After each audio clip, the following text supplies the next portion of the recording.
Le bonheur ne se trouve pas lorsque tout s'emboîte, mais lorsque tu apprends à rester ferme, alors que tout semble s'effondrer. Il est facile de se sentir en paix quand rien ne fait mal, mais la véritable force se révèle au milieu du chaos. Beaucoup attendent que la vie soit juste pour commencer à sourire, sans comprendre que le bonheur n'arrive pas, il se construit. Les stoïciens le savaient.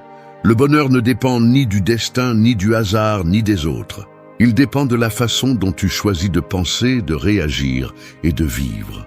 C'est un exercice quotidien de maîtrise de soi, une pratique silencieuse qui transforme la souffrance en clarté et l'incertitude en tempérance. Tu n'as pas besoin que le monde te donne la permission d'être en paix. Tu as besoin de te gouverner, d'accepter ce que tu ne peux pas changer et d'utiliser chaque difficulté comme partie de l'entraînement. C'est l'essence du bonheur stoïcien. Non pas une émotion passagère, mais une façon de vivre avec un but, une sérénité et une puissance intérieure. Un pratique le bonheur. Ne l'attendez pas. Il y a ceux qui attendent le bonheur comme s'ils attendaient une lettre qui n'arrive jamais. Ils s'assoient devant la fenêtre de la vie en croyant qu'à un moment donné, le destin frappera à leur porte avec de bonnes nouvelles. Mais le bonheur ne fonctionne pas comme ça. Ce n'est pas un événement, c'est une action. Ce n'est pas un cadeau, c'est une pratique. L'attendre, c'est comme prétendre apprendre à nager en observant la mer depuis le rivage. Ce n'est que lorsque vous décidez de vous jeter à l'eau, même si cela vous fait peur, que le véritable apprentissage commence. La plupart des gens sont convaincus qu'ils seront heureux lorsqu'ils auront accompli quelque chose, lorsqu'ils auront plus d'argent, plus d'amour, plus de reconnaissance. Mais chaque fois que vous atteignez un objectif, le désir se renouvelle et le bonheur s'éloigne un peu plus. C'est un mirage qui recule à mesure que vous avancez. Les stoïciens ont compris que poursuivre le bonheur en dehors de soi-même est une condamnation, car l'extérieur change toujours. Il s'échappe toujours. Marc Aurèle l'a écrit clairement, « Le bonheur de ta vie dépend de la qualité de tes pensées ». Il n'a pas parlé de tes possessions, ni de tes relations, ni de tes triomphes, mais de comment tu choisis de penser face à ce qui se passe. Pratiquer le bonheur signifie décider chaque jour de ne pas être victime de l'environnement. C'est regarder ce que vous avez et le rendre suffisant. C'est résister à la tentation de se plaindre et la remplacer par de la gratitude. C'est assumer que la vie ne sera pas parfaite, mais que vous pouvez quand même agir avec dignité. Ce n'est pas un sourire forcé, mais une sérénité ferme qui naît de la compréhension. Si vous attendez que le monde se calme pour aller bien, vous ne le serez jamais. Il y aura toujours du bruit, des pertes, des déceptions. Mais celui qui pratique le bonheur ne dépend pas de cela. Il s'entraîne à maintenir son centre au milieu du chaos. Le problème est que nous confondons le bonheur avec le plaisir. Nous voulons nous sentir bien tout le temps, alors qu'en réalité, le bonheur profond n'a rien à voir avec le fait de se sentir bien, mais avec le fait d'être en paix. Le plaisir distrait. Le bonheur oriente. Le plaisir crie. Le bonheur murmure. Le pratiquer est un art silencieux, un choix conscient qui se renouvelle à chaque décision. Faites de votre journée un terrain d'entraînement. Chaque pensée négative est un poids que vous pouvez soulever. Chaque situation inconfortable est une opportunité pour renforcer votre calme. N'attendez pas le moment parfait pour être en paix. Commencez aujourd'hui avec ce que vous avez, avec ce que vous êtes, avec ce qui manque. Acceptez que le monde n'a pas à s'adapter à vos attentes pour que vous puissiez bien vivre. C'est vous qui devez ajuster votre esprit pour vivre avec sagesse. Le bonheur, du point de vue stoïcien, ne se cherche pas, il se cultive. Il est arrosé d'acceptation, élagué de discipline et fleuri avec la vertu. Il ne s'agit pas de fuir la douleur, mais de l'utiliser comme un rappel de ce qui compte vraiment. Chaque jour où vous choisissez de remercier plutôt que de vous plaindre, d'agir plutôt que de vous lamenter, de comprendre plutôt que de juger, vous pratiquez le bonheur. Alors arrêtez de l'attendre. Il n'arrivera pas avec un nouvel amour, ni avec une promotion, ni avec le prochain voyage. Il arrive lorsque vous décidez de vivre avec conscience, sans dépendre de rien d'extérieur pour aller bien. Il arrive lorsque vous comprenez que le pouvoir a toujours été en vous, non pas dans ce qui se passe, mais dans la façon dont vous y faites face. C'est le bonheur que personne ne peut vous enlever, celui qui ne s'achète ni ne se mendie. Il se construit pas à pas, pensée après pensée, jour après jour. 2. Gouverne ton esprit avant qu'il ne te gouverne. Ton esprit peut être ton meilleur allié ou ton pire ennemi. Si tu ne l'entraînes pas, il te dominera avec la même facilité avec laquelle le feu consume ce qui n'est pas contrôlé. Un esprit sans gouvernail est comme un cheval emballé. Il court sans direction, te traînant entre peur, doute et pensée que tu n'as pas choisi. Gouverne ton esprit ou il gouvernera ta vie. Les stoïciens l'ont compris avec une précision chirurgicale. Épictète disait que ce ne sont pas les choses qui nous perturbent, mais l'opinion que nous avons d'elles. En d'autres termes, ce n'est pas la réalité qui détruit ta paix, c'est l'interprétation que tu en fais. Si tu penses que tu as perdu, tu souffriras même si tu as gagné. Si tu crois que le monde te doit quelque chose, tu vivras frustré même si tu as beaucoup. Tout commence et finit par la façon dont tu décides de penser. Gouverner l'esprit ne signifie pas ne pas ressentir, cela signifie ne pas obéir aveuglément à ce que tu ressens. Lorsqu'une émotion forte arrive, colère, peur, tristesse, ton esprit te pousse à réagir. Mais là est le test.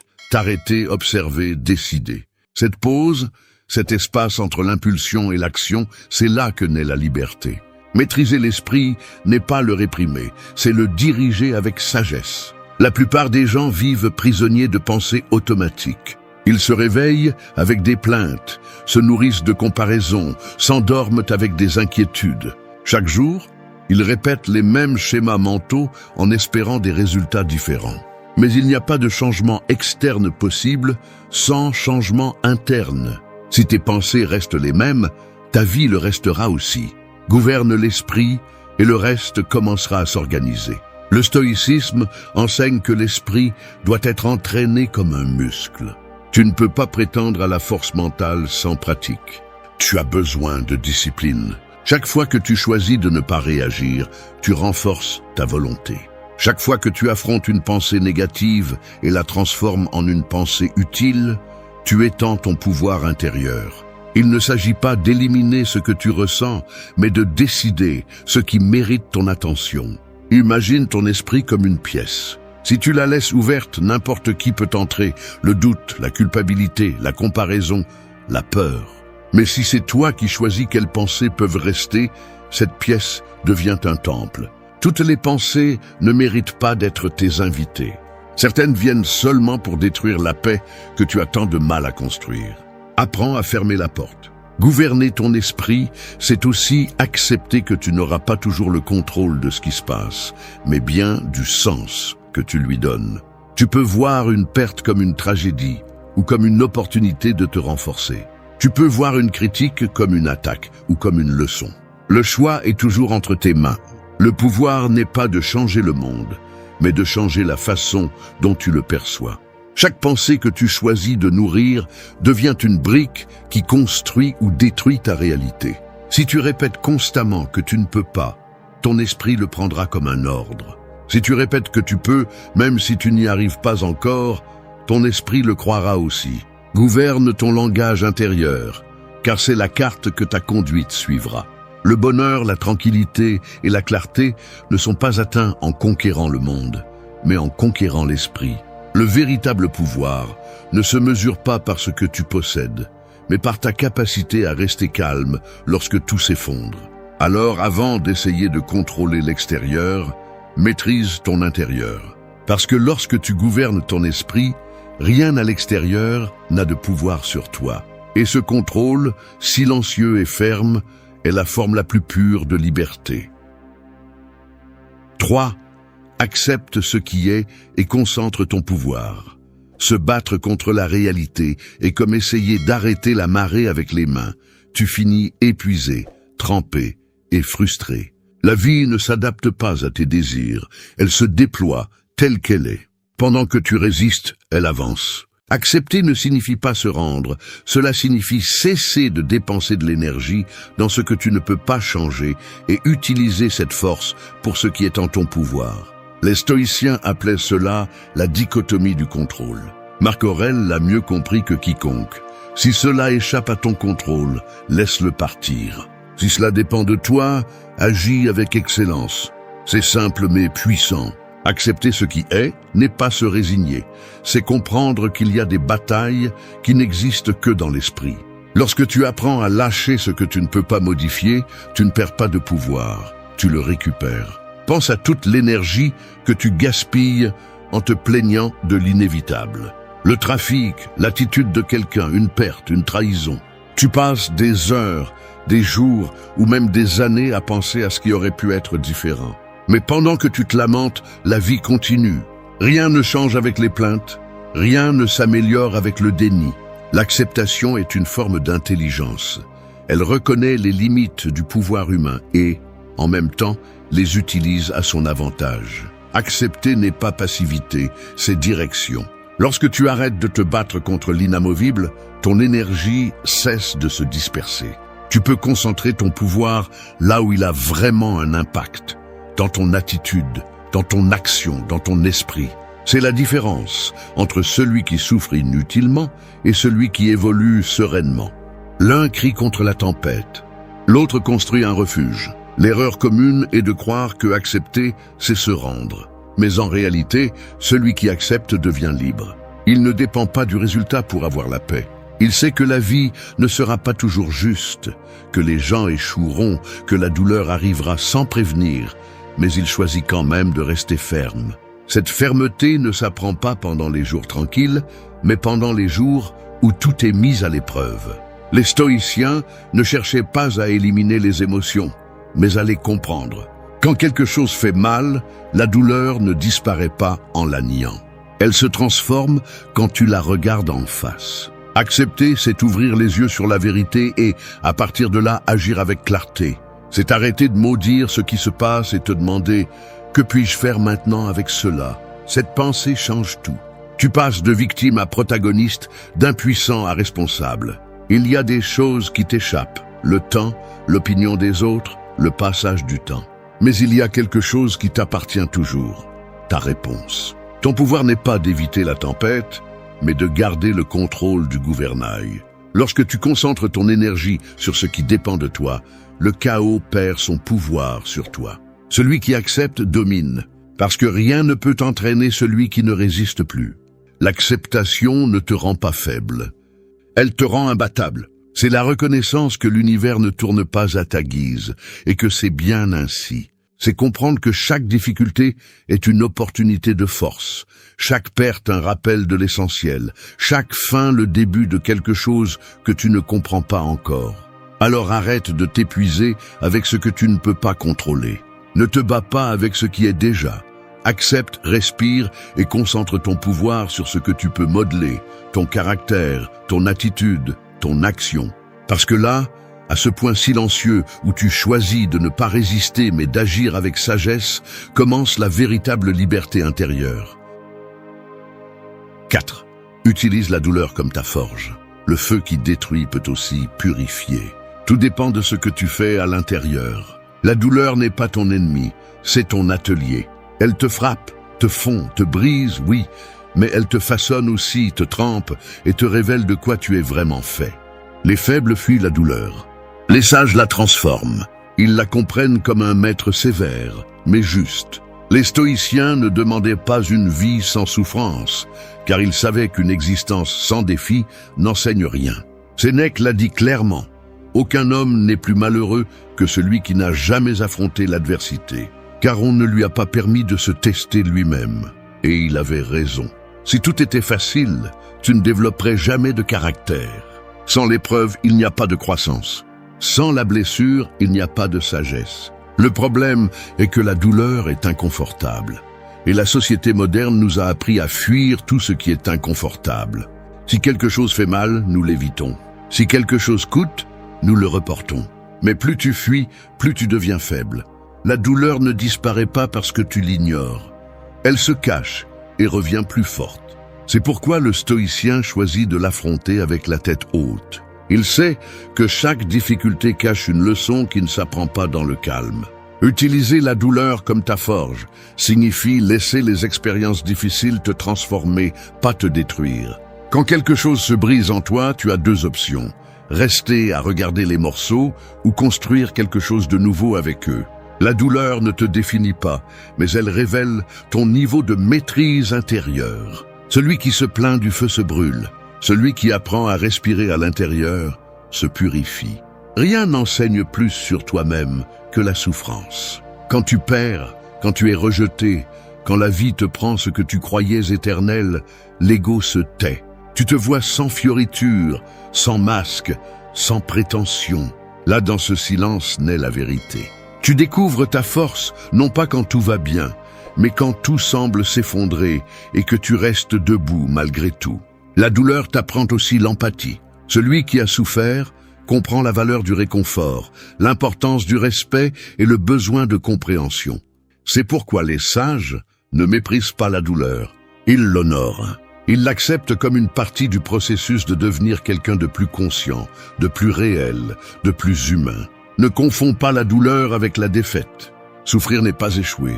Échouer, c'est ne pas apprendre de ce qui t'a fait mal. La douleur est inévitable, mais la souffrance est optionnelle. La première te forme, la seconde te consume.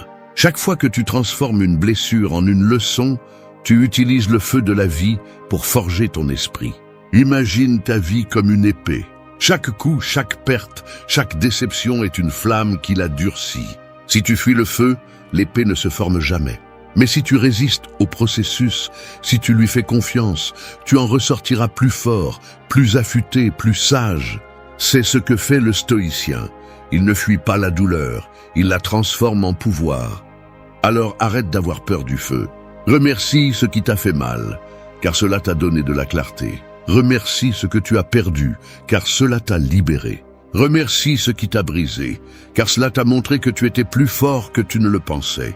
Utilise la douleur comme ta forge, pas comme ta prison. Parce que pendant que d'autres se lamentent sur les flammes, tu forges l'acier de ton âme. Et dans ce feu, loin de la peur, c'est là que naîtra ta véritable force. 5. Montre ta vérité en silence. Le bruit est la distraction préférée des insécurisés. Celui qui ne fait pas confiance à ce qu'il est, cherche à le valider en parlant. Mais celui qui se connaît n'a pas besoin de l'annoncer. À une époque où tout le monde veut être vu, le vrai pouvoir réside en celui qui n'a pas besoin d'expliquer qui il est. Le silence n'est pas une faiblesse, c'est la maîtrise. Seul celui qui a conquis son intérieur peut se taire sans craindre de disparaître. Les stoïciens comprenaient que la vertu n'a pas besoin de spectacle. Marc Aurèle a gouverné un empire et pourtant il a écrit pour lui-même, non pour être admiré.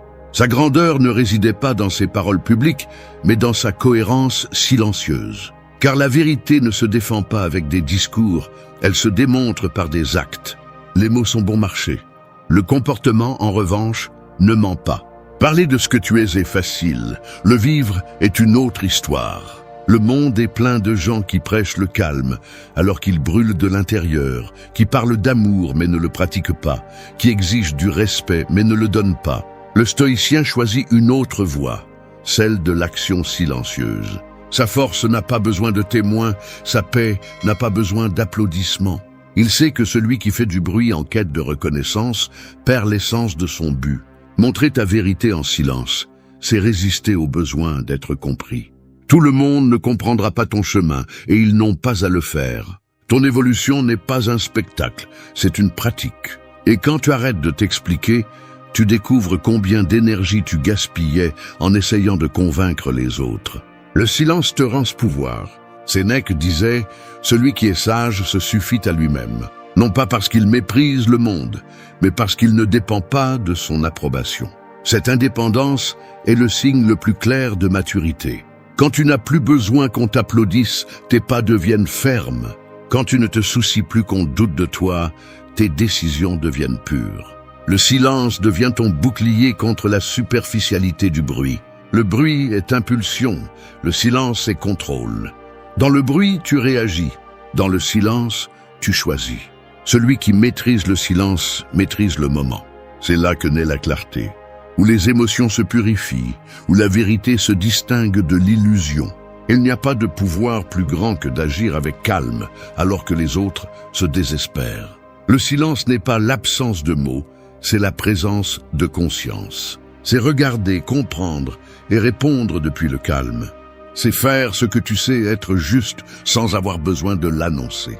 C'est te retirer quand l'orgueil veut s'imposer. Rester ferme quand la critique tente de te renverser et continuer à avancer sans bruit quand personne ne croit en toi. Cette sérénité effraie, car elle ne peut pas être manipulée. Celui qui se tait par sagesse ne le fait pas par lâcheté, mais parce qu'il n'a plus besoin de prouver quoi que ce soit. Il sait que le temps révèle plus que 1000 explications. Les actions silencieuses ont un écho plus profond que les discours vides. C'est pourquoi le stoïcien préfère la cohérence à l'approbation. Il vit selon ses valeurs, non selon la foule. Pratiquer le silence est un art dans un monde obsédé par le fait d'être entendu. Mais celui qui réussit à le faire devient quelque chose de rare, un individu imperturbable, centré, libre. Il ne cherche pas à gagner des discussions, il cherche à maintenir sa paix. Il n'a pas besoin de prouver qu'il a raison, car il sait que la vérité ne se crie pas. Elle se tient seule. Alors apprends à te taire pendant que tu agis. N'explique pas ton changement, contente-toi de le vivre. Ne défends pas ton évolution, laisse ton comportement la montrer. Ne cherche pas à être compris, cherche à te comprendre toi-même. Car quand le bruit s'éteindra, quand tout le monde parlera et que personne ne dira rien, ton silence parlera pour toi. Et il le fera avec une force que seuls ceux qui vivent dans la vérité possèdent. 6. Crée ton chemin sans te plaindre du monde. La plupart des gens passent leur vie à blâmer le destin de ne pas leur avoir donné ce qu'ils voulaient, comme si le bonheur était un héritage et non une construction. Ils se plaignent de la chance, du système, des gens, du passé, mais pendant qu'ils pointent du doigt vers l'extérieur, leur pouvoir se dissout. La vérité est simple et dure. Personne ne viendra te sauver. Personne ne construira pour toi le chemin dont tu rêves. Si tu attends que la vie te traite bien avant d'agir, tu resteras à attendre pour toujours. Les stoïciens ont compris que le monde ne te doit rien. La nature ne tourne pas autour de tes désirs et la réalité ne s'ajuste pas à tes attentes. Épictète l'enseignait avec une brutalité claire. Ne demande pas que les choses soient comme tu le souhaites. Souhaite qu'elles soient comme elles sont, et ta vie coulera sereinement. Cela ne signifie pas le conformisme, cela signifie la maturité. Parce que pendant que tu dépenses de l'énergie à te plaindre, tu pourrais être en train de créer. Chaque fois que tu te plains, tu abandonnes un morceau de ta force. C'est comme jeter des pierres contre le ciel, en espérant que le temps change. Se plaindre ne change pas la réalité, cela ne fait que renforcer l'impuissance. En revanche, agir avec ce que tu as, d'où tu es, transforme l'adversité en opportunité. Le chemin ne se trouve pas, il se construit. Et pour le faire, tu dois d'abord arrêter de chercher des coupables. Crée ton chemin avec un but, non pas pour prouver quelque chose à quelqu'un, mais pour honorer ta propre existence. Personne ne te doit de compréhension, de soutien ou de reconnaissance. La vie n'est pas une dette en attente envers toi. C'est une matière première qui attend d'être travaillée par tes mains. Si tu veux vraiment avancer, arrête de te demander pourquoi tout est si difficile et commence à te demander comment tu vas faire pour que ça fonctionne.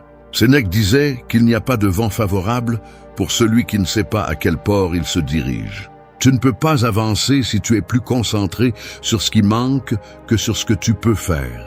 La plainte brouille l'esprit, le but le focalise. Et lorsque tu concentres ton énergie sur la construction, les circonstances cessent d'être des excuses et deviennent des outils. Créer ton chemin implique d'accepter que tout le monde ne te comprendra pas. Certains se moqueront, d'autres douteront.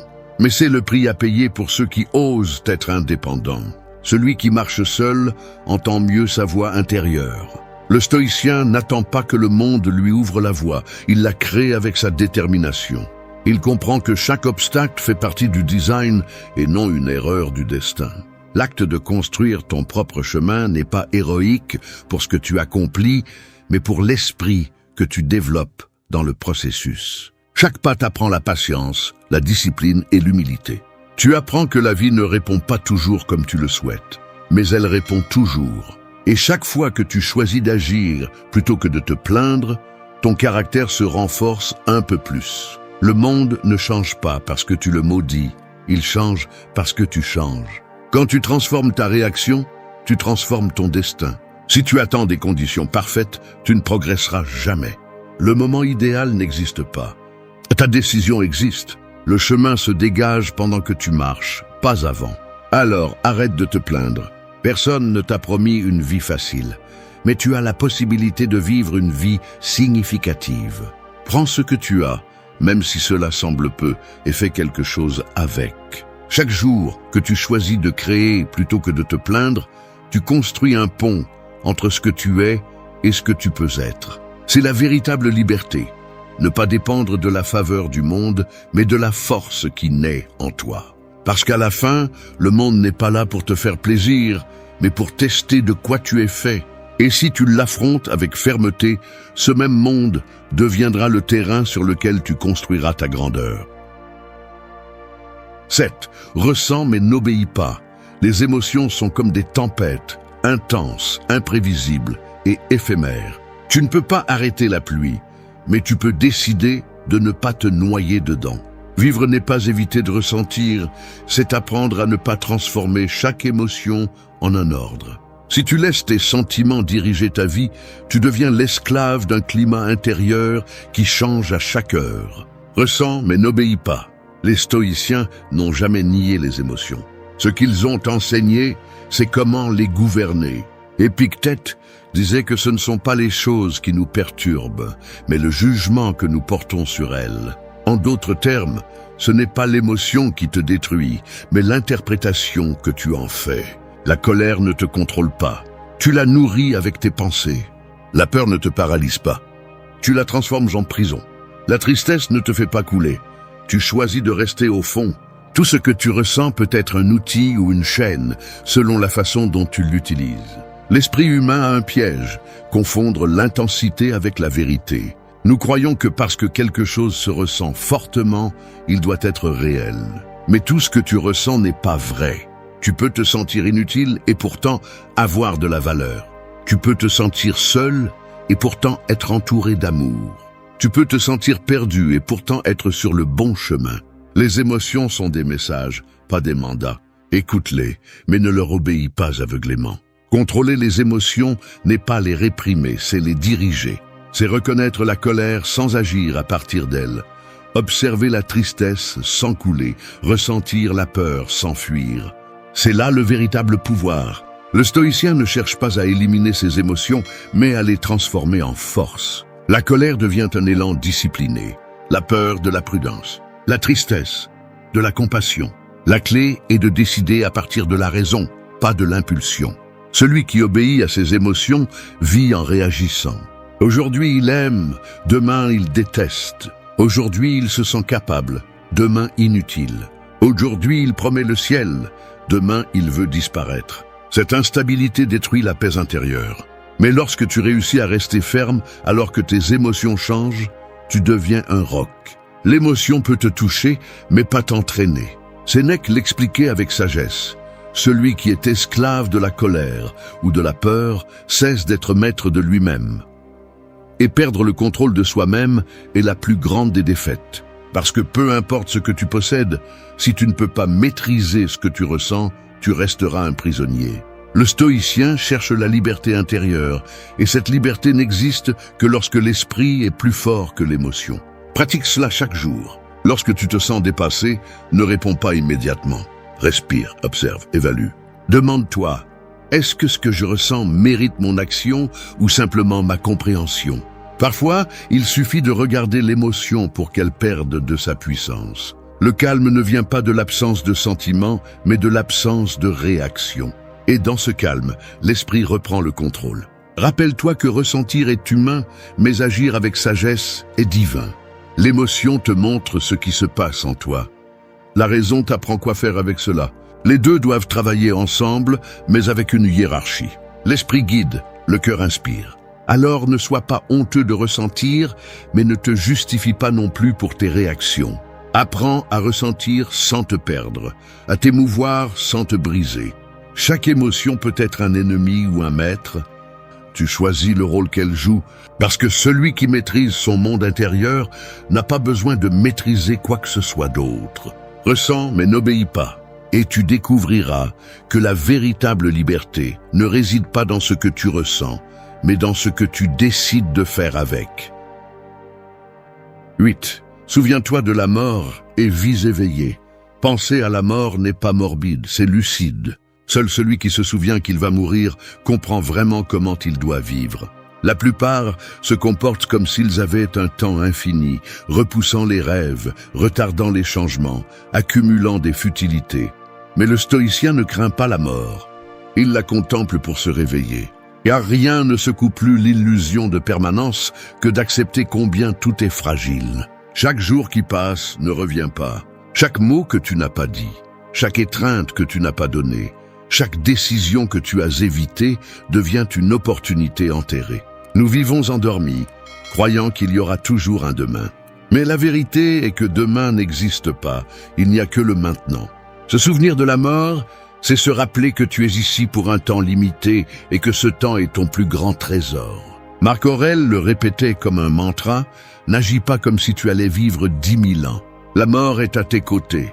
Tant que tu vis, tant que tu le peux, sois bon. Cette conscience ne le rendait pas pessimiste, elle le rendait sage.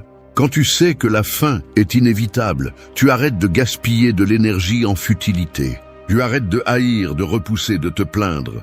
Tu commences à vivre avec intention, avec urgence, avec gratitude. Penser à la mort n'est pas abandonner, c'est prioriser. C'est réaliser que ce qui te préoccupe aujourd'hui, peut-être n'aura aucun poids lorsque ta dernière heure arrivera. À quoi bon gagner des disputes, accumuler des richesses ou impressionner des inconnus si à la fin la seule chose qui t'accompagnera sera ta conscience? La mort dévoile les mensonges avec lesquels tu vis. Elle te montre ce qui est essentiel et ce qui est du bruit. Les stoïciens pratiquaient le memento mori, l'art de se souvenir de la mort chaque jour. Non pas comme une ombre, mais comme un guide. Voir la fin comme une partie naturelle du cycle donne de la profondeur à la vie. La peur disparaît lorsque tu acceptes l'inévitable.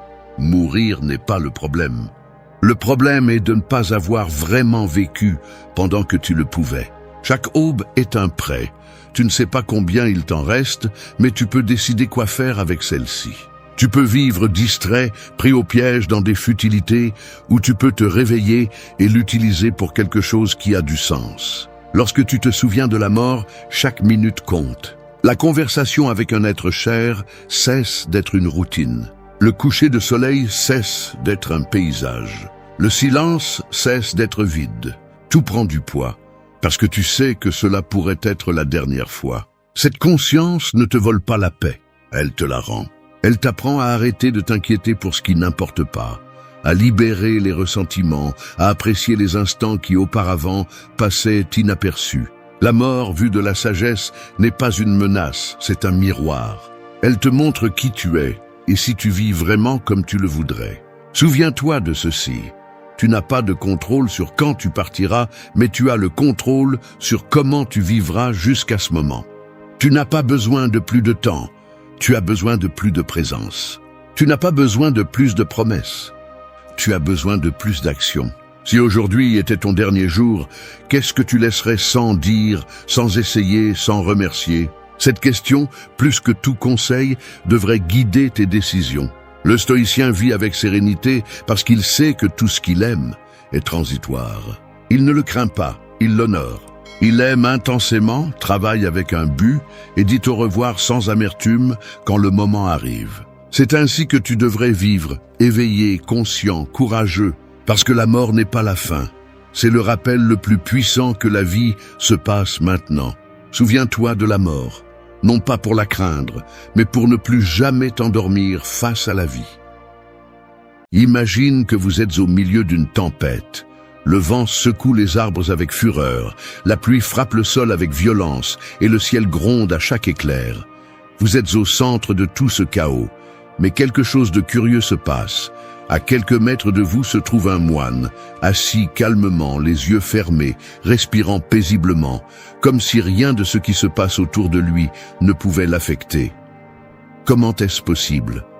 Comment quelqu'un peut-il rester immobile au milieu d'une telle tempête? La réponse est simple, il comprend quelque chose que la plupart ignorent. La véritable tempête n'est pas à l'extérieur, elle est à l'intérieur de votre esprit.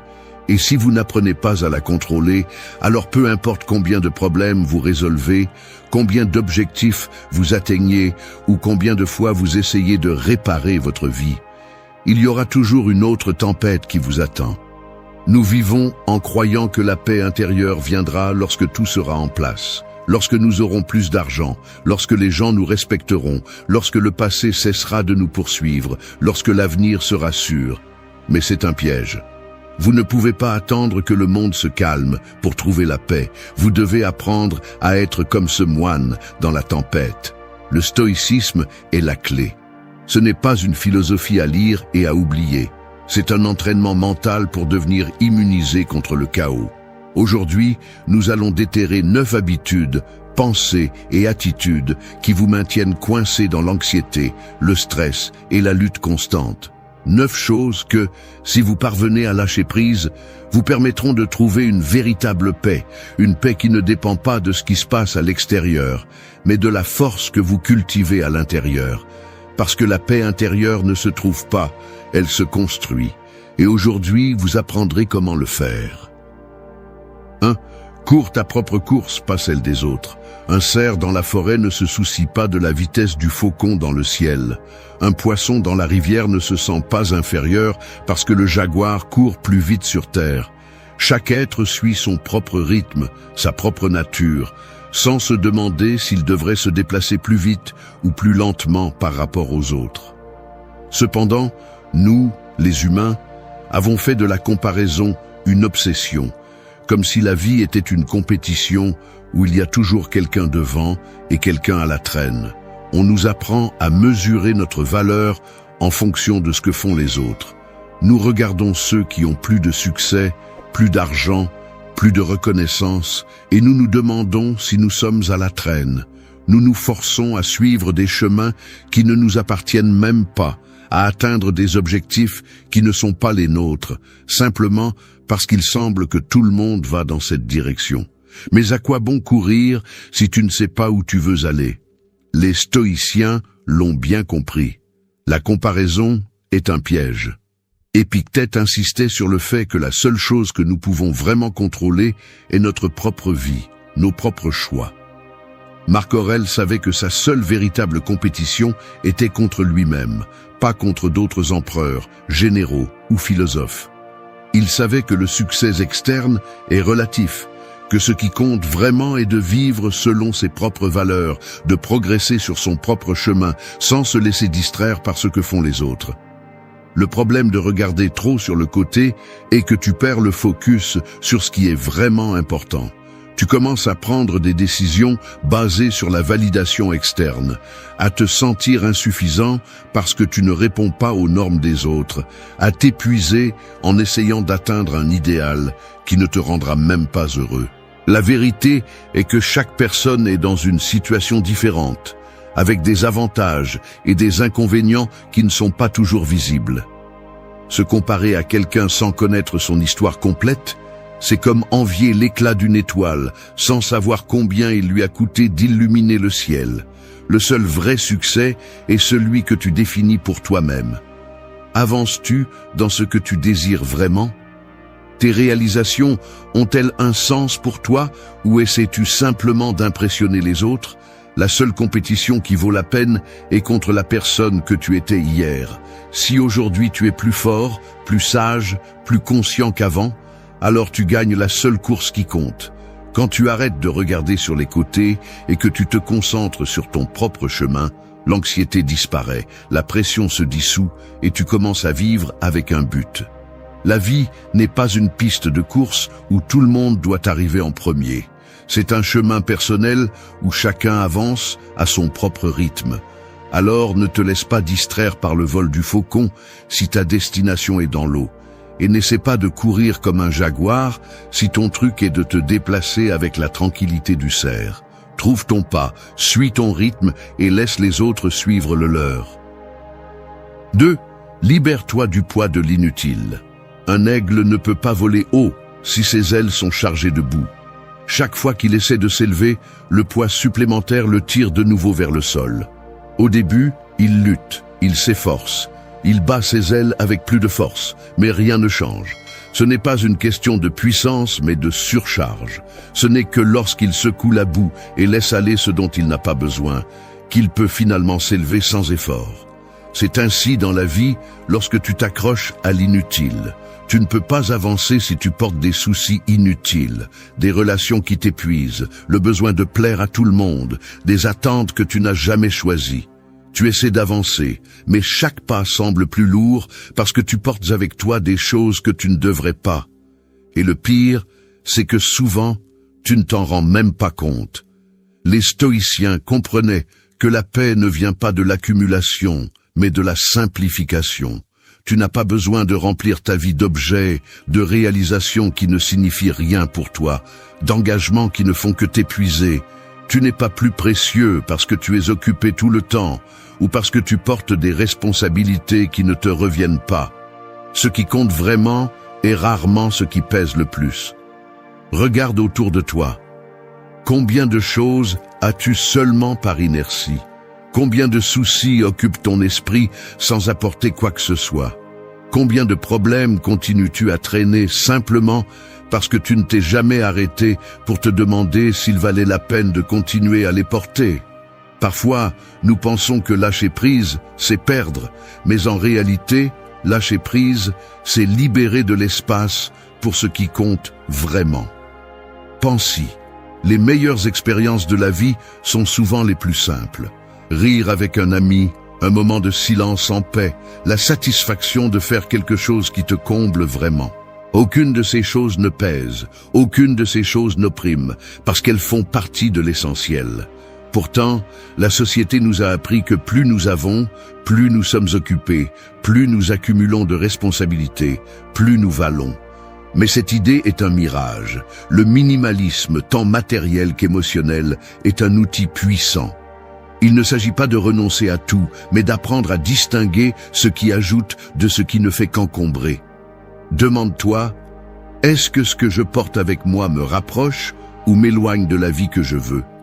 Cela peut être un objet, une pensée, une relation, une peur. Si son seul effet dans ta vie est de te peser, de t'épuiser, de te voler ta tranquillité, alors laisse-le partir. Beaucoup de gens s'accrochent à des choses par peur. Peur d'être seul, peur de ne pas être suffisant, peur que s'ils laissent partir quelque chose ou quelqu'un, ils ne trouveront jamais rien de mieux. Mais cette peur est précisément ce qui les maintient piégés. Plus tu t'accroches, plus il est difficile d'avancer. La véritable liberté n'est pas d'avoir plus, mais de nécessiter moins. L'aigle ne reste pas au sol à se demander s'il devrait lâcher la boue. Il la laisse simplement partir et s'élève. Fais de même. Nettoie ta vie de ce dont tu n'as pas besoin, de ce qui ne fait que te peser, de ce qui t'empêche de bouger avec légèreté. Parce que moins tu portes, plus haut tu peux voler. 3. Laisse la vie couler, ne la contrôle pas. Une rivière ne lutte pas contre les rochers qu'elle rencontre sur son chemin. Elle les contourne, simplement. Elle ne s'arrête pas pour se plaindre parce que le terrain n'est pas comme elle l'espérait, ni n'essaie de forcer son cours dans une direction impossible. Elle suit simplement son flux naturel, s'adaptant, avançant, sans résistance. Mais nous, les humains, faisons le contraire. Nous nous accrochons à l'illusion du contrôle, croyant que si nous planifions chaque détail, si nous anticipons chaque obstacle, si nous nous inquiétons assez, nous pourrons nous assurer que tout se passe exactement comme nous le voulons. Et lorsque la vie nous prouve inévitablement le contraire, arrive la frustration, la peur, l'anxiété. Les stoïciens savaient que tenter de contrôler l'incontrôlable est la source de beaucoup de notre souffrance. Épictète disait que la clé de la tranquillité est de distinguer entre ce qui est en notre pouvoir et ce qui ne l'est pas. Tu peux contrôler ton attitude, tes décisions, ton effort, mais tu ne peux pas contrôler l'opinion des autres, les résultats de chaque action, ni les circonstances qui se présentent. Marc Aurèle le comprenait bien. Peu importe combien ton pouvoir est grand, il y a des choses qui ne dépendent tout simplement pas de toi. Et c'est précisément en acceptant cette réalité que se trouve la liberté. Pense à combien de fois tu t'es stressé pour quelque chose que finalement tu ne pouvais pas changer. Peut-être as-tu passé des nuits blanches à t'inquiéter pour un problème qui s'est résolu tout seul, ou as-tu essayé de manipuler une situation pour qu'elle se déroule comme tu le voulais, pour finir encore plus frustré. La vie ne se laisse pas contrôler, et plus tu essaies de la forcer, plus elle te résiste. C'est comme essayer de serrer du sable dans ton poing fermé. Plus tu appliques de force, plus il s'échappe entre tes doigts. Cela ne signifie pas être passif, ni cesser de prendre des décisions. Cela signifie apprendre à couler avec ce que la vie te présente au lieu de t'obséder sur comment les choses devraient être. Cela signifie donner ton meilleur effort et ensuite lâcher le résultat, sans t'angoisser pour ce qui ne dépend pas de toi. Cela signifie accepter que certaines portes se fermeront et d'autres s'ouvriront, qu'il y aura des changements inattendus, que tu ne comprendras pas toujours pourquoi quelque chose arrive au moment où cela se produit, mais que résister ne te fera que plus de mal. Quand tu apprends à lâcher le besoin de tout contrôler, l'anxiété disparaît. Tu commences à vivre avec plus de légèreté, à profiter du présent sans être pris dans la peur de l'avenir. Comme la rivière, au lieu de te fracasser contre les rochers, tu les contournes simplement et continues d'avancer. Parce qu'au final, la vie n'est pas faite pour être contrôlée, mais pour être vécue. 4. Ferme la porte au passé et vis aujourd'hui. Un voyageur avance dans le désert en portant un sac à dos plein de pierres. Au début, le poids est supportable, mais avec chaque kilomètre parcouru, il devient de plus en plus insupportable. Ses pas deviennent plus lents, son dos se courbe, son énergie s'épuise. Il sait qu'il devrait lâcher la charge, mais quelque chose en lui dit qu'il ne peut pas. Chaque pierre représente une erreur, un souvenir douloureux, une opportunité perdue. Il s'accroche à elle parce qu'il pense que s'il les laisse derrière lui, il perdra une partie de lui-même. Cependant, la seule chose qu'il perd vraiment est l'opportunité d'avancer. Beaucoup vivent de cette façon, traînant le poids du passé, revivant les erreurs encore et encore, se punissant pour ce qu'ils ont fait ou pour ce qu'ils n'ont pas fait. Ils vivent coincés dans ce qui est déjà passé, comme si y penser encore une fois pourrait le changer. Mais le temps ne fonctionne pas comme ça. Hier est immuable, peu importe combien vous l'analysez, combien vous le regrettez ou combien vous souhaitez qu'il ait été différent. Les stoïciens savaient que s'accrocher au passé est l'un des plus grands obstacles à la paix intérieure. Épictète disait que la seule façon d'être libre est de lâcher ce qui n'est pas sous notre contrôle, et rien n'est moins sous notre contrôle que ce qui s'est déjà passé. Marc Aurèle répétait qu'il n'y a pas de sens à s'angoisser pour ce qui est hors de notre portée. Tout ce que nous pouvons faire est d'agir correctement dans le présent. Pourtant, il nous est difficile de lâcher prise. Nous nous punissons pour des décisions erronées, pour des mots mal dits, pour des chemins que nous n'avons pas pris. Mais à quoi bon se torturer avec quelque chose que vous ne pouvez plus changer? Apprendre du passé est utile, mais vivre dans le passé est un piège. L'esprit nous fait croire que si nous continuons à repasser ce qui s'est passé, nous trouverons une réponse, une solution, une façon de donner un sens à tout. Mais tout ce que nous réussissons à faire est de nous épuiser, de gaspiller de l'énergie sur quelque chose qui ne peut pas être réparé. Le seul temps réel est le maintenant. Tandis que vous vous accrochez au passé, le présent continue à passer, sans vous attendre. La vie ne fait pas de pause pendant que vous essayez de résoudre ce qui est déjà derrière vous. Si vous continuez à porter des pierres qui n'ont plus de sens, vous n'avancerez jamais légèrement. Il est temps de lâcher prise, de fermer la porte, de comprendre que ce que vous étiez ne définit pas ce que vous pouvez être. Comme le voyageur dans le désert, vous pouvez continuer à porter votre sac à dos ou vous pouvez le lâcher et marcher librement. Le choix est à vous. 5. Fais des erreurs, apprends et continue à avancer. Un enfant qui apprend à marcher ne s'arrête pas pour pleurer chaque fois qu'il tombe. Il trébuche, se relève, fait un autre pas, retombe et continue d'essayer sans se demander s'il devrait abandonner. Il n'éprouve pas de honte pour ses faux pas, ni ne se punit pour être tombé, car dans son esprit, il n'y a pas d'échec, seulement de l'apprentissage. Cependant, en grandissant, nous oublions cette leçon essentielle.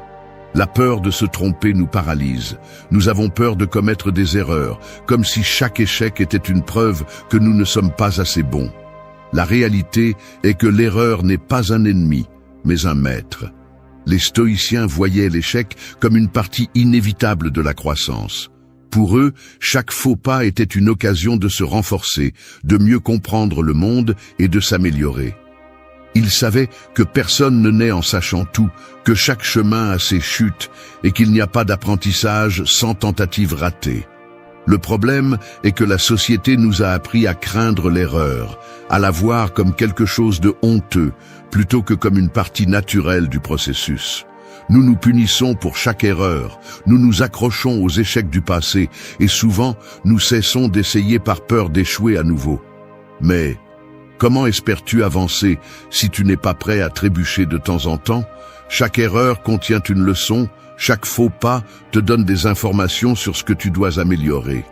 Il ne s'agit pas d'éviter de tomber, mais d'apprendre à bien tomber. Au lieu de te punir pour les erreurs du passé, utilise-les comme une carte pour ne pas les répéter. Au lieu de craindre de te tromper à l'avenir, comprends que chaque tentative ratée te rapproche un pas de plus du succès. Regarde les plus grands philosophes, leaders ou inventeurs de l'histoire.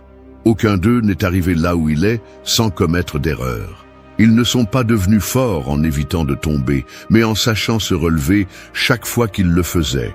La différence entre ceux qui réussissent quelque chose et ceux qui restent en arrière ne réside pas dans l'absence d'erreur, mais dans la capacité à continuer malgré elle. Alors, la prochaine fois que tu trébucheras, rappelle-toi de l'enfant qui apprend à marcher. Ne perds pas de temps à te lamenter sur la chute, ne te punis pas pour ne pas l'avoir fait parfaitement. Apprends, ajuste, continue, parce qu'au final, la vie ne consiste pas à ne jamais se tromper, mais à continuer à avancer sans avoir peur de tomber.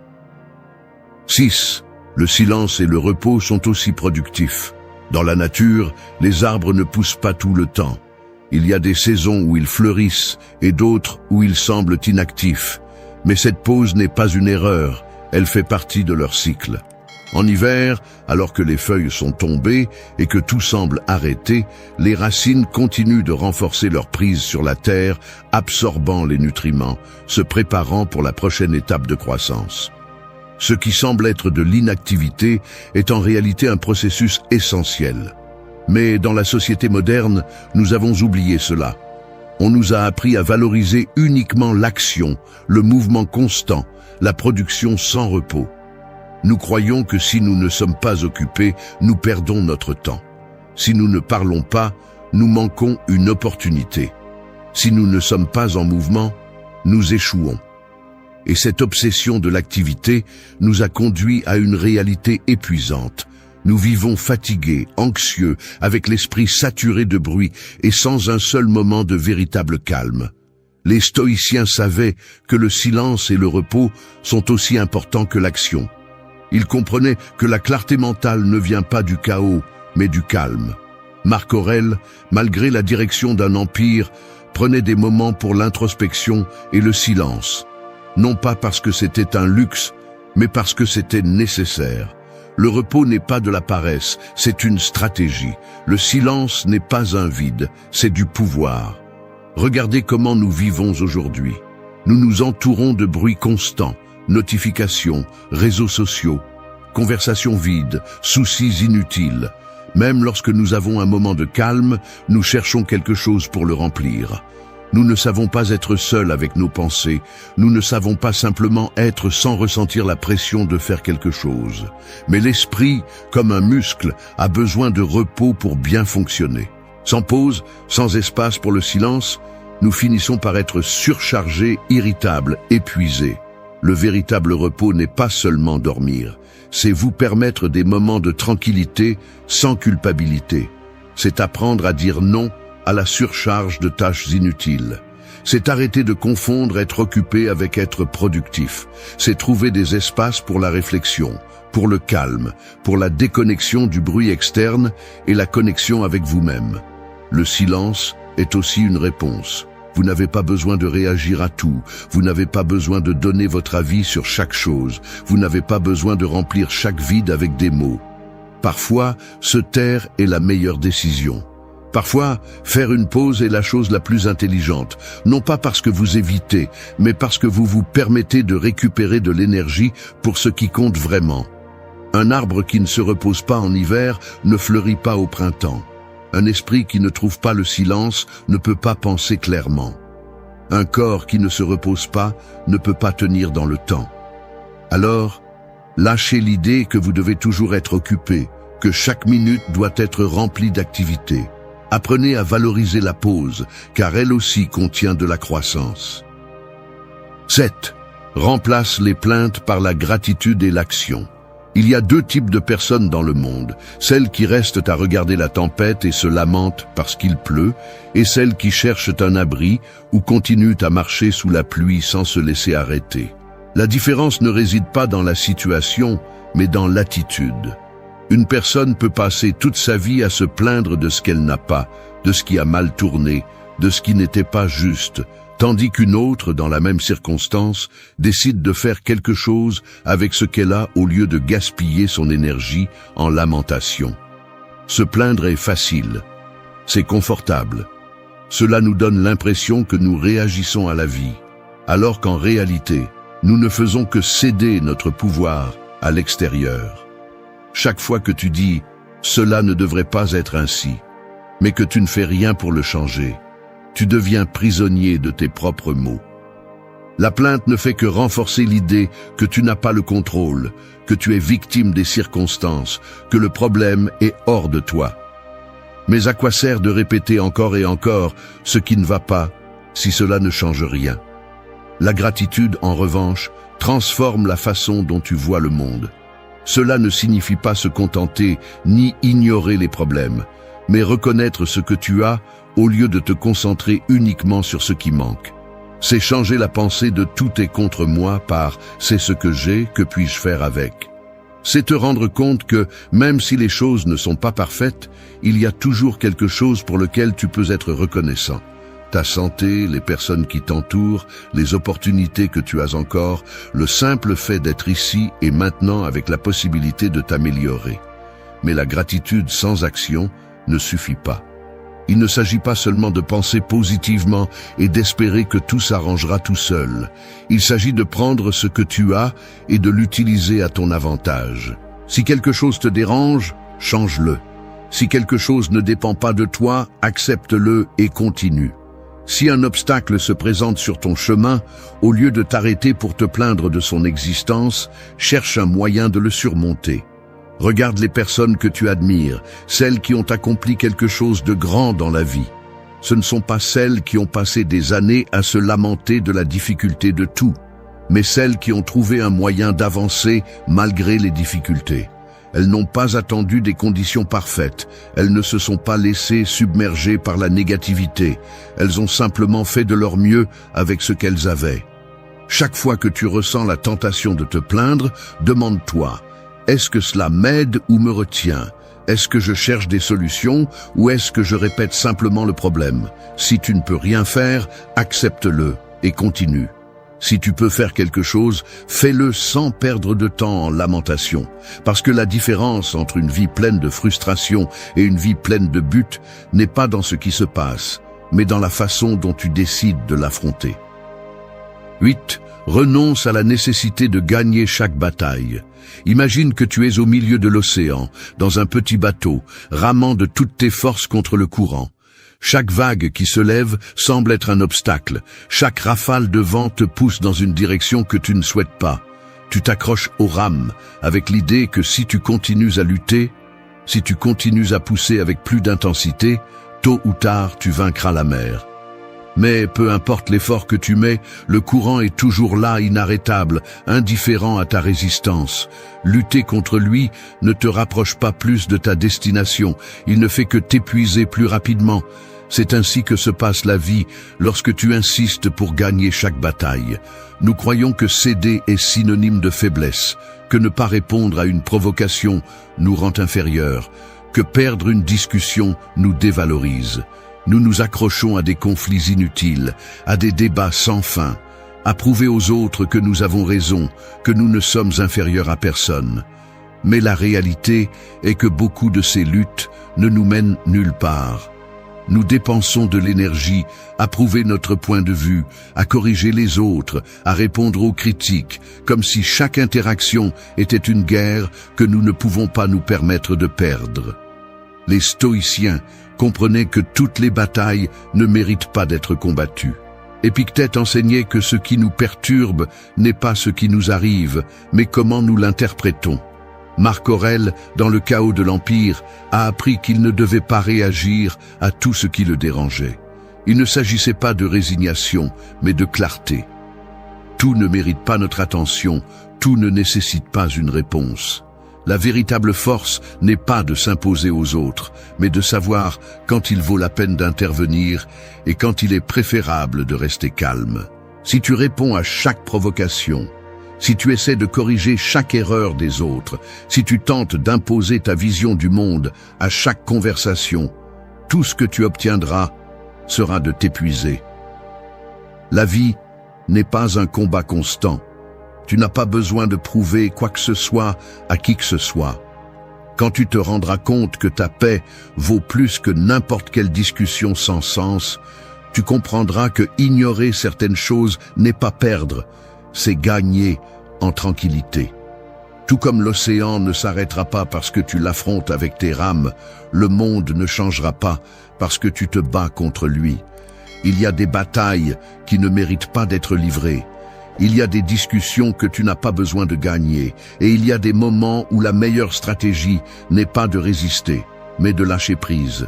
Parce que la paix ne se trouve pas dans la lutte constante, mais dans la sagesse de savoir quand ramer et quand se laisser porter.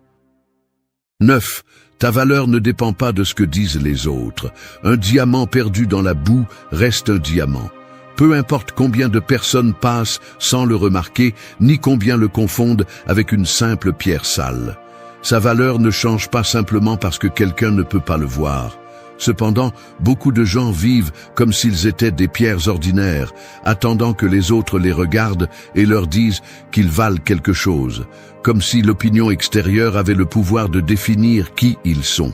Depuis notre plus jeune âge, on nous apprend à chercher l'approbation. Nous apprenons que si on nous applaudit, cela signifie que nous avons bien fait quelque chose, et si on nous critique, alors nous avons commis une erreur.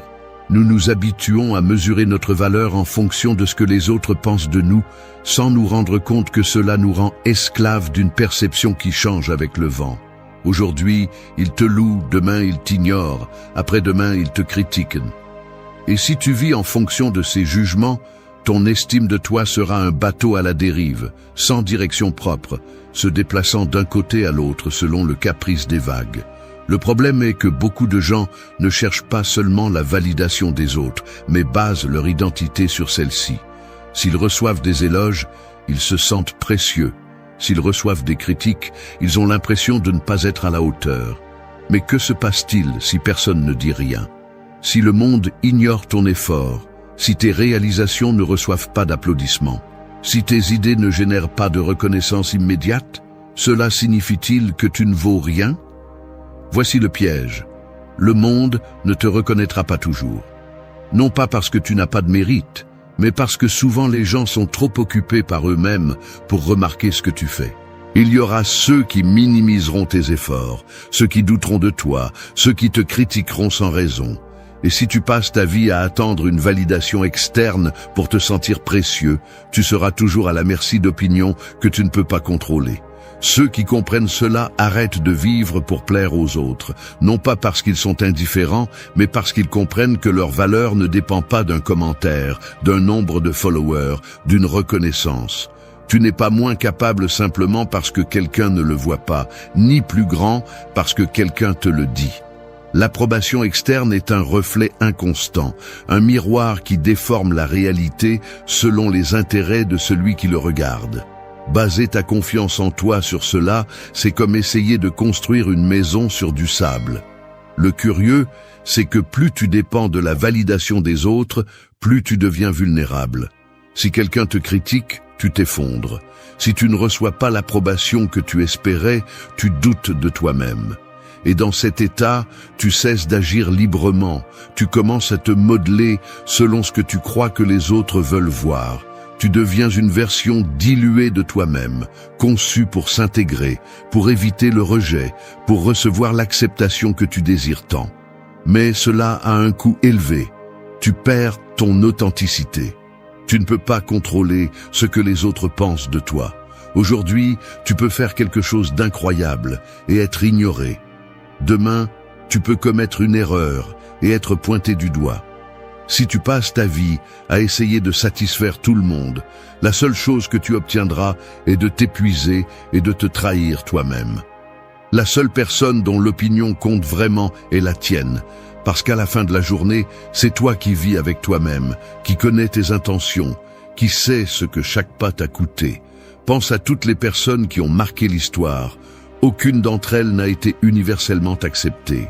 Beaucoup ont été critiquées, ridiculisées ou ignorées en leur temps. Si elles avaient basé leur estime de soi sur l'approbation des autres, elles n'auraient jamais fait quoi que ce soit de significatif. La différence entre eux et ceux qui restent dans la médiocrité est qu'ils n'ont pas laissé le bruit extérieur définir leur chemin. Maintenant, regarde ta propre vie. Demande-toi, est-ce que je prends des décisions en fonction de ce que je veux vraiment ou de ce que je pense qui me fera gagner de l'acceptation? Est-ce que j'évite de faire des choses par peur du jugement des autres?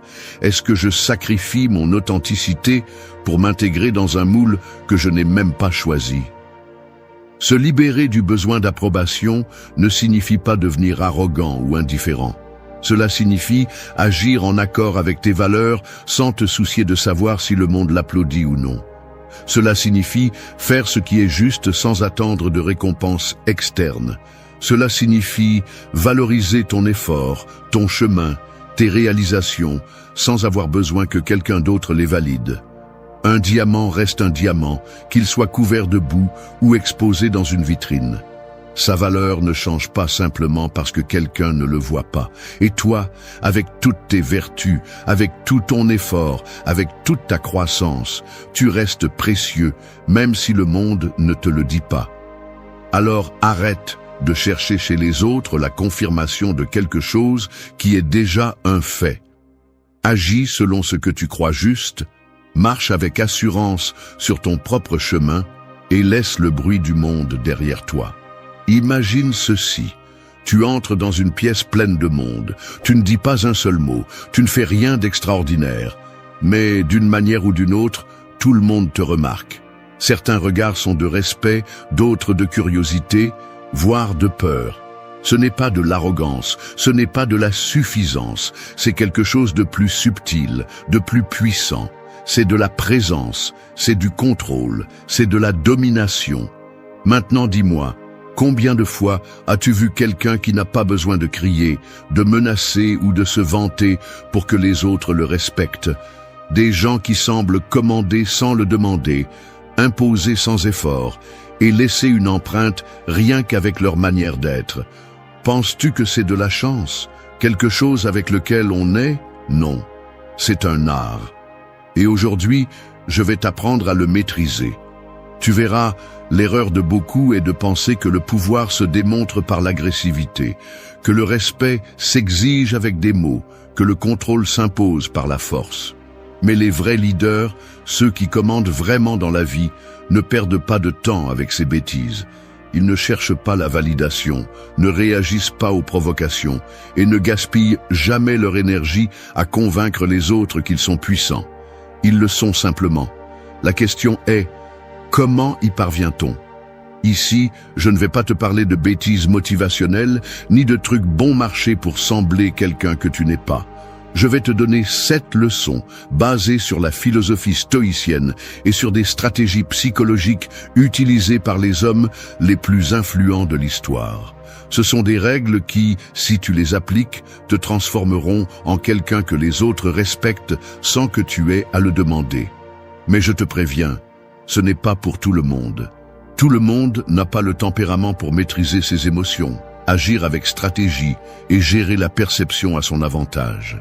Si tu cherches à ce que le monde te traite différemment, Si tu veux projeter du pouvoir sans élever la voix et faire que ta seule présence parle pour toi, alors écoute bien ce qui suit. Parce qu'une fois que tu comprendras ces 7 règles, tu ne te déplaceras plus dans la vie comme avant.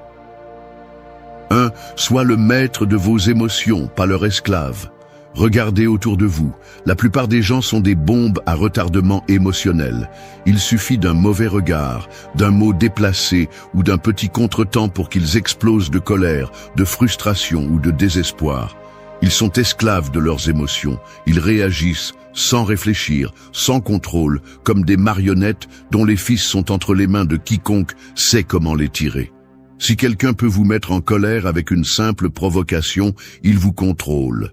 Si une situation inattendue peut vous faire sortir de vos gonds, vous êtes vulnérable. Et quelqu'un qui n'a pas de contrôle sur lui-même n'aura jamais de contrôle sur rien. Les stoïciens ont compris cela il y a plus de 2000 ans. Épictète disait que ce qui nous perturbe ne sont pas les événements en soi, mais l'interprétation que nous en faisons. Vous ne pouvez pas contrôler le monde extérieur, mais vous pouvez contrôler la façon dont vous y répondez. Et c'est là que réside le véritable pouvoir. Imaginez-le ainsi. Vous êtes en discussion avec quelqu'un qui essaie de vous provoquer.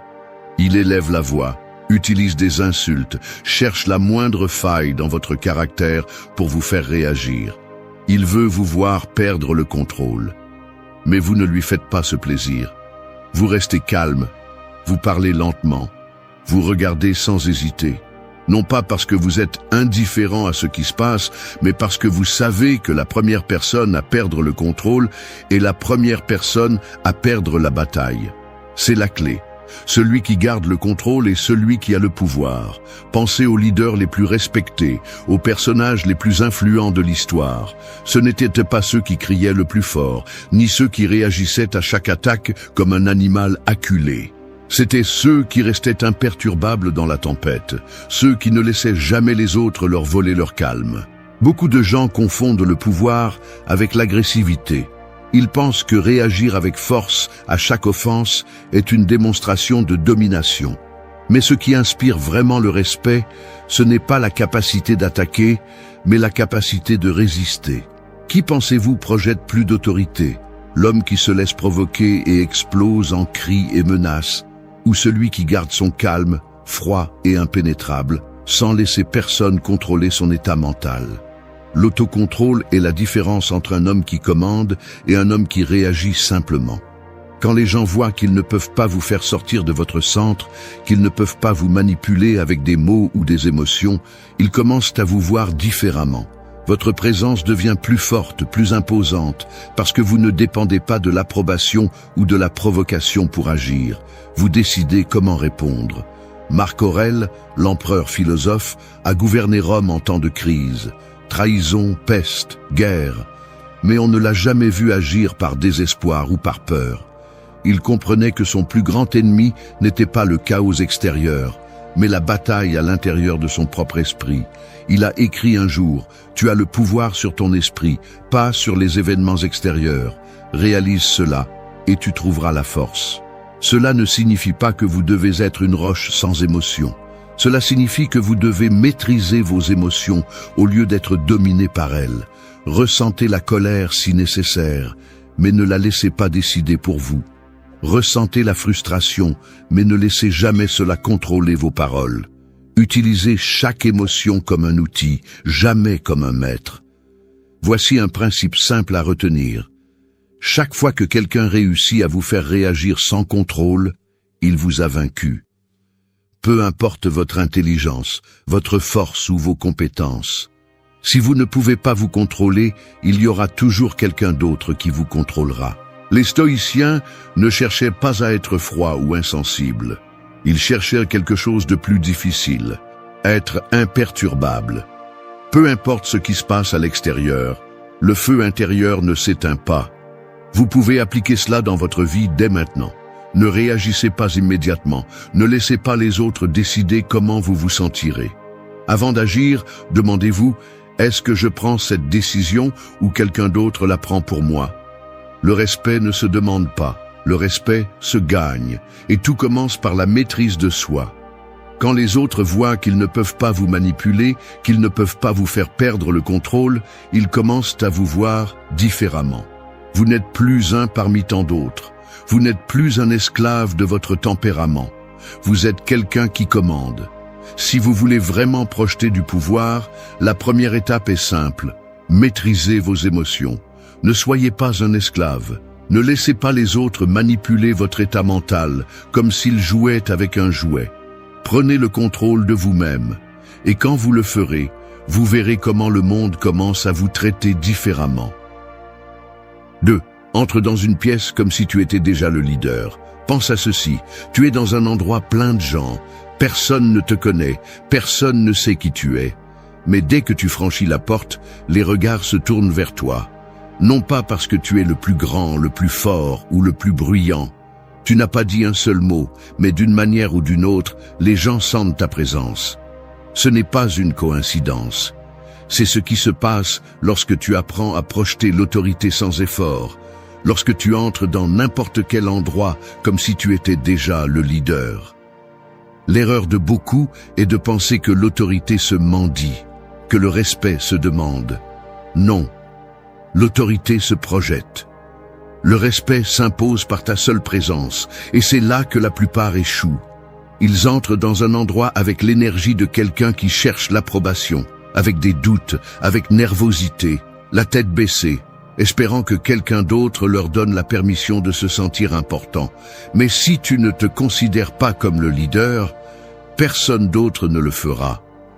Les stoïciens ont compris cela il y a des siècles. Tu n'as pas besoin d'un titre pour être un leader. Tu n'as pas besoin que quelqu'un te donne la permission d'occuper un espace en toute confiance. Tout ce dont tu as besoin, c'est de la bonne mentalité et de la bonne présence. Lorsque tu entres dans n'importe quel lieu, fais-le avec le contrôle de quelqu'un qui y appartient déjà. Non pas comme quelqu'un qui cherche à s'intégrer, mais comme quelqu'un qui fait déjà partie de l'environnement. Le leadership ne consiste pas à s'imposer par la force ou par des mots vides. Il s'agit de la façon dont tu te comportes, dont tu te déplaces, et de la façon dont tu fais ressentir les autres. Pense à quelqu'un comme Jules César. Lorsqu'il entrait dans une réunion du Sénat romain, il n'avait pas besoin de s'annoncer. Il n'avait pas besoin de crier ou de faire un spectacle. Sa simple présence, sa façon de marcher, sa posture, son regard, tout indiquait qu'il avait le contrôle. Comment accomplir cela dans ta propre vie? Commence par ton langage corporel. Ta posture parle avant toi. Les gens remarquent quand quelqu'un entre dans un lieu avec confiance et quand quelqu'un le fait avec peur. Si tu marches la tête baissée, les épaules rentrées et les yeux évitant les regards, tu as déjà perdu avant de commencer. Maintenant, si tu entres avec le dos droit, des pas fermes, un regard serein mais sûr, tout change. Les gens perçoivent cette énergie avant même que tu ouvres la bouche. Et cette perception fait toute la différence. La clé ici est que tu ne dois pas entrer en demandant la permission, mais avec la certitude que tu mérites d'être là. Non pas comme un intrus, non pas comme quelqu'un qui attend l'approbation, mais comme quelqu'un qui a déjà sa place assurée. Et cela ne signifie pas être arrogant. Cela ne signifie pas essayer de s'imposer de manière agressive. Cela signifie être si sûr de toi que les autres ressentent cette sécurité sans que tu aies à la démontrer. Pense à ceci. Dans un groupe de personnes, qui est le leader? Ce n'est pas toujours celui qui parle le plus fort. Parfois, c'est celui qui parle le moins. Mais quand il le fait, tout le monde écoute. C'est celui qui se déplace calmement, qui semble déjà savoir ce qu'il fait, même s'il n'a pas dit un seul mot. Lorsque tu entres dans un lieu, agis comme si tu étais déjà le leader de la situation. Non pas avec des mots, non pas avec des exagérations, mais avec contrôle. Déplace ton corps avec détermination. Garde une expression calme. Ne te sens pas pressé de bouger ou de parler. Laisse les autres ressentir ta présence avant de l'expliquer. Les stoïciens savaient que la perception est tout. Si tu sembles incertain, les gens te traiteront comme tel. Si tu sembles confiant, les gens supposeront qu'il y a une raison à cela. Alors, la prochaine fois que tu entres dans un lieu, souviens-toi de ceci. Comment tu te sens à l'intérieur se projette à l'extérieur. Si tu te sens comme quelqu'un de puissant, les autres le percevront. Si tu doutes de toi, les autres le feront aussi. N'attends pas que le monde te reconnaisse. Déplace-toi comme si tu étais déjà le leader, et le monde te traitera comme tel. 3. Laisse le monde voir des faits, pas des promesses. Tout le monde promet. Tout le monde dit qu'ils vont faire de grandes choses, qu'ils vont changer, qu'ils vont s'améliorer, qu'ils vont réussir. Mais la réalité est que le monde en a assez des paroles vides. Personne ne respecte quelqu'un qui parle beaucoup et fait peu, parce que les mots sans action ne valent rien. Regarde ceux qui ont vraiment construit quelque chose dans la vie. Ils ne proclament pas tout ce qu'ils vont faire, ils le font simplement. Alors que les autres perdent du temps à expliquer leurs plans, ils sont occupés à les exécuter. Et quand les résultats parlent d'eux-mêmes, ils n'ont plus besoin de dire quoi que ce soit. Un homme qui a un véritable pouvoir ne s'épuise pas en explications. Il ne cherche pas à convaincre quelqu'un avec des mots parce qu'il sait que la seule chose qui convainc dans cette vie, ce sont les faits.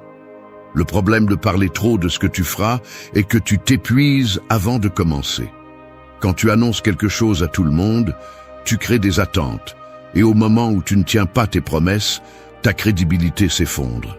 Personne ne respecte quelqu'un qui ne tient pas parole, et le pire de tout est que chaque fois que tu parles trop de ce que tu vas faire sans passer à l'action, tu trompes ton propre esprit.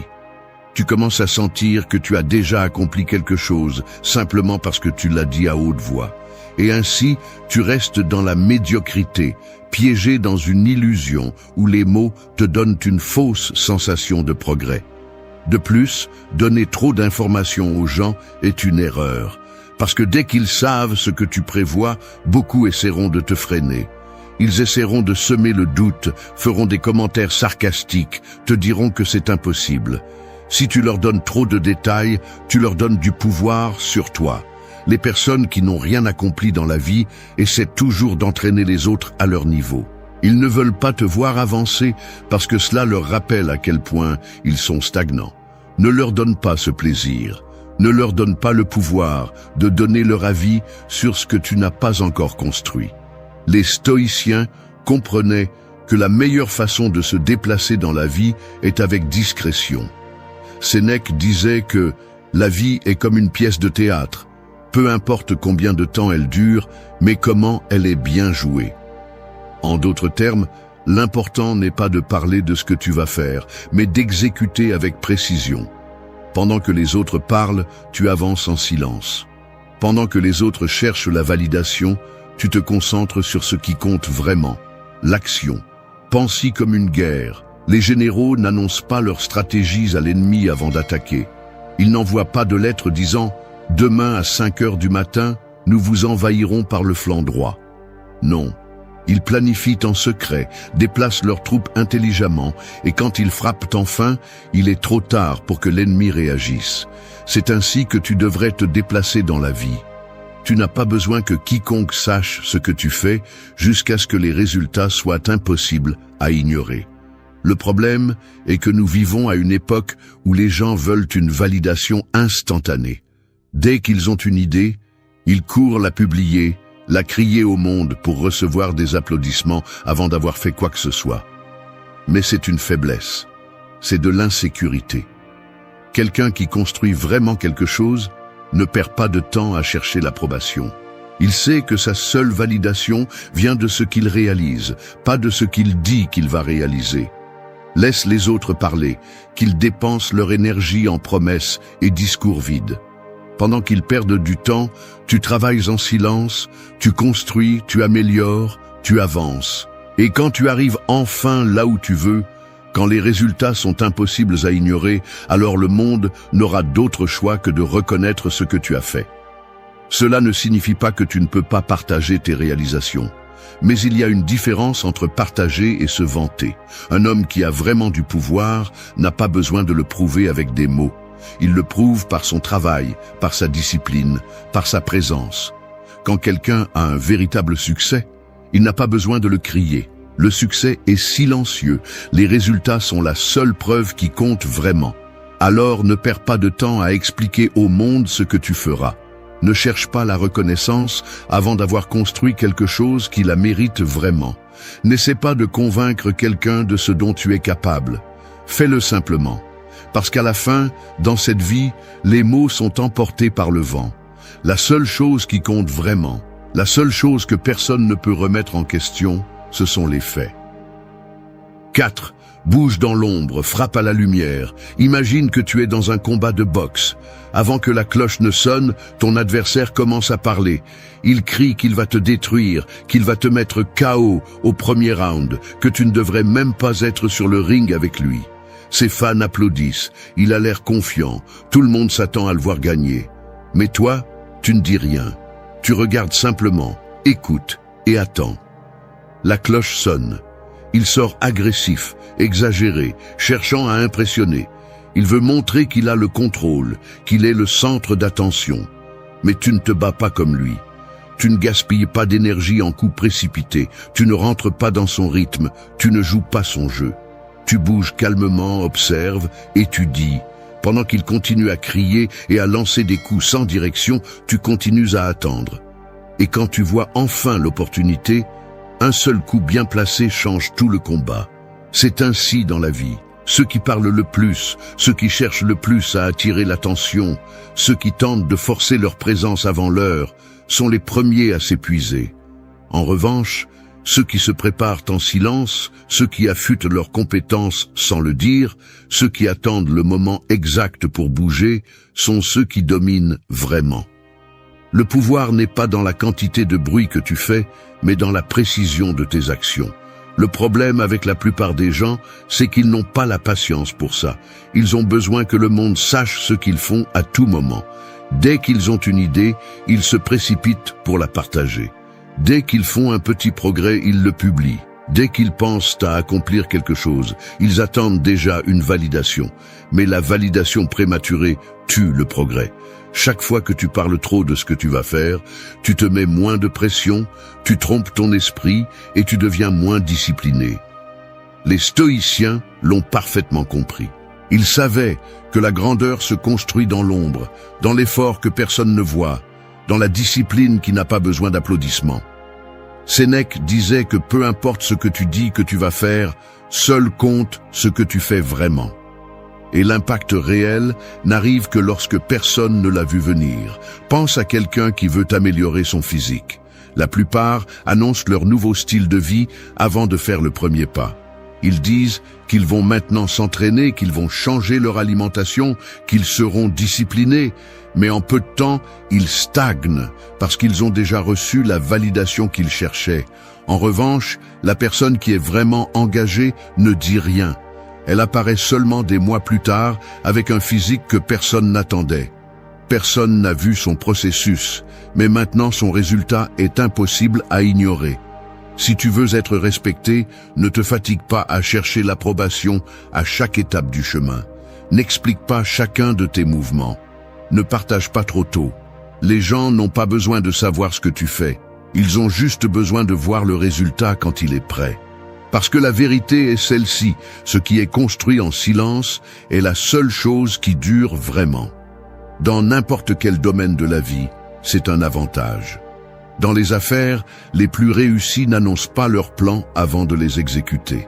Dans les relations, celui qui a le contrôle est celui qui ne révèle pas ses intentions trop tôt. Dans n'importe quelle compétition, celui qui surprend est celui qui s'est préparé en silence et apparaît avec quelque chose que personne n'attendait. Ceux qui dominent vraiment le jeu ne sont pas ceux qui cherchent à être vus dès le premier jour. Ce sont ceux qui travaillent pendant que les autres parlent, ceux qui attendent pendant que les autres se précipitent, ceux qui frappent quand le moment est parfait. Le respect ne se demande pas, il s'impose. Et il s'impose par l'impact, pas par les discours. Alors commence à bouger différemment, affûte ton esprit, entraîne tes compétences, travaille sur ton progrès sans attendre une reconnaissance immédiate. Et quand viendra le moment d'agir, fais-le de telle manière que personne ne puisse l'ignorer. Ne cherche pas l'attention avant l'heure, ne laisse pas ton ego te faire parler avant que tu ne sois prêt, ne cherche pas à prouver quoi que ce soit avec des mots. Bouge dans l'ombre, frappe à la lumière et observe comment le monde te traite différemment. 5. Ne cherche pas à t'intégrer, sois la norme. L'erreur est de penser que pour gagner du respect, il faut se conformer à ce que les autres attendent, s'adapter, suivre les tendances, s'insérer dans un moule conçu par d'autres. Mais le respect n'a jamais été pour ceux qui cherchent à être acceptés. Le respect est pour ceux qui créent leurs propres normes et obligent les autres à la reconnaître. Depuis petit, on nous enseigne qu'il faut suivre le chemin déjà tracé, qu'il faut faire ce que font les autres pour faire partie du groupe. On récompense l'obéissance, la conformité, la capacité à ne pas faire trop de bruit. Mais regarde qui domine vraiment dans ce monde. Ce ne sont pas ceux qui ont suivi les règles à la lettre, ce ne sont pas ceux qui ont cherché à s'intégrer. Ce sont ceux qui ont tracé leur propre chemin, ceux qui ont cessé de se soucier de ce que les autres pensaient et sont devenus la référence. Le problème est que beaucoup passent leur vie à essayer de se conformer à ce que l'environnement dicte. Ils s'habillent d'une certaine manière parce que c'est comme ça qu'il faut. Ils parlent de certaines choses parce que c'est acceptable. Ils changent leur façon d'être juste pour ne déranger personne. Et dans ce processus, ils perdent leur essence, leur présence, leur impact. Ils se diluent dans la foule jusqu'à devenir invisibles. Le véritable respect vient lorsque tu oses être différent sans demander la permission. Lorsque tu deviens quelqu'un qui ne suit pas les tendances, mais qui impose son propre rythme. Cela ne signifie pas être rebelle sans cause, ni agir avec arrogance. Cela signifie que le monde ne te dicte pas comment te comporter, mais que tu décides qui tu es et comment tu te présenteras. Ceux qui projettent réellement le pouvoir et le contrôle ne sont pas ceux qui cherchent à s'intégrer, mais ceux qui créent une identité si forte que les autres doivent s'adapter à leur présence. Ils ne cherchent pas la validation externe parce qu'ils ont déjà validé qui ils sont à l'intérieur. Ils n'ont pas besoin de l'approbation de personne parce qu'ils savent que l'autorité ne se demande pas. Elle s'impose avec des faits, avec du caractère, avec une présence qui ne peut pas être ignorée. Lorsque tu entres dans un lieu, la différence entre être quelqu'un d'ordinaire et quelqu'un d'inoubliable réside en ceci. Agis-tu de la manière que les autres attendent ou agis-tu selon ta propre conviction? Celui qui s'adapte trop finit par être remplaçable. Celui qui reste ferme dans son essence devient quelqu'un d'irremplaçable. Regarde ta vie maintenant. Combien de fois as-tu changé quelque chose juste pour ne pas attirer l'attention? Combien de fois as-tu gardé le silence quand tu voulais parler? As-tu suivi une norme avec laquelle tu n'étais pas d'accord? As-tu baissé le ton de ta présence juste pour ne pas déranger? Maintenant, demande-toi, qu'as-tu gagné avec cela? Ne cherche pas à t'intégrer, sois la norme. Dans chaque espace où tu te trouves, dans chaque interaction, dans chaque action, bouge avec la certitude que ta valeur ne dépend pas de l'approbation externe. Parle avec conviction, marche avec assurance, décide avec fermeté. Arrête d'observer ce que font les autres pour te sentir à l'aise et commence à faire en sorte que les autres s'adaptent à ta présence. Le respect ne se mendie pas, ne se supplie pas, ne s'achète pas. Il se gagne lorsque tu es si solide dans qui tu es qu'il n'y a pas d'autre option que de te reconnaître. Lorsque tu agis avec maîtrise de soi, avec contrôle, avec un but, lorsque tu ne te brises pas sous la pression de ce que les autres pensent, c'est le moment où tu décides comment tu veux te mouvoir dans la vie. Veux-tu être un de plus ou veux-tu être la référence? Parce que personne ne se souvient de ceux qui se sont trop conformés, personne n'admire ceux qui n'ont jamais pris une position réelle. Mais ceux qui ont imposé leurs propres normes sont ceux qui ont laissé une empreinte impossible à effacer. Tu décides de quel côté tu veux être. 6. Donne moins d'indices, crée plus d'intrigues. Dans ce monde, celui qui parle trop s'affaiblit. La plupart des gens ne peuvent résister à la tentation de raconter leurs plans, de révéler leurs intentions, d'expliquer leurs pensées à chaque instant. Ils pensent qu'en faisant cela, ils gagnent du respect, que d'être ouverts et transparents les rendra fiables. Mais en réalité, tout ce qu'ils réussissent à faire, c'est devenir prévisible. Et ce qui est prévisible est facile à manipuler, à contrôler et à renverser. Les hommes qui commandent vraiment dans la vie n'expliquent pas chaque mouvement qu'ils font. Ils ne révèlent pas ce qu'ils pensent avant d'agir. Ils ne se précipitent pas à dire ce qu'ils feront à l'avenir. Ils maintiennent le mystère, l'intrigue, parce qu'ils savent que l'information est le pouvoir. Et au moment où tu donnes toutes tes informations aux autres, tu leur donnes du pouvoir sur toi. Pense aux personnages les plus respectés de l'histoire, les stratèges les plus intelligents, les leaders les plus redoutés, les joueurs les plus astucieux. Aucun d'eux ne révélait ses intentions à l'avance. Ils n'annonçaient pas leurs mouvements, ils ne donnaient pas d'explications inutiles. Ils faisaient en sorte que les autres les étudient, les observent, essaient de déchiffrer ce qu'ils pensaient, pendant qu'ils opéraient en silence, sans que personne ne sache vraiment quel serait leur prochain pas. L'intrigue génère du respect. Quand les gens ne peuvent pas te lire facilement, ils commencent à te traiter avec plus de soin. Ils ne savent pas à quoi s'attendre de toi, ils ne connaissent pas tes limites, ils ne peuvent pas anticiper ce que tu feras. Et à ce moment-là, tu as le contrôle.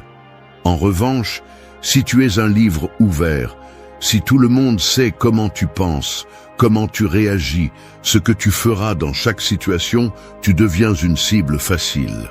Les gens sauront exactement comment te manipuler, comment te mettre sous pression, comment t'arrêter avant que tu ne fasses quelque chose d'important.